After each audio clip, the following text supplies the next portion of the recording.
2,69,000 টাকার ভিতরে 53,000 টাকাই জাল টাকা। এক মহিলা ডিপিএস করেছিল, 5 থেকে 7 বছরের ডিপিএস। 1 লক্ষ টাকা তো সে জমা দিয়েছে, মানে 1 লক্ষর বেশি। 2,69,000 টাকা সে মুনাফা বা আয় সহ পেয়েছে। সেই টাকা গত 7 তারিখে উত্তোলন করে শেরপুরে একটা পোস্ট অফিস থেকে। সে একাই গিয়েছিল, গ্রামের মহিলা, হয়তো সে বুঝে না, টাকা পয়সা চিনে না। তো মহিলা নয়, পুরুষরা অনেক সময় জাল টাকা চিনে না। আর তার ভিতরে 53,000 টাকা জাল। এটাই বাংলাদেশ। এই দেশের কোনো মা বাপ নাই, এটাই বাংলাদেশ।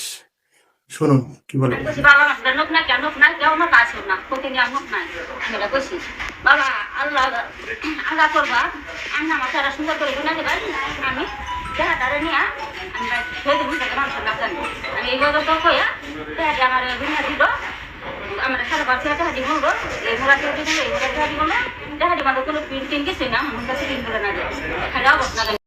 আর আপনারা যারা চিনেন না টাকা পয়সা, ব্যাংক থেকে কোনো টাকা পয়সা উঠাইলে অবশ্যই সাথে লোক নিয়ে যাবেন যারা চিনে।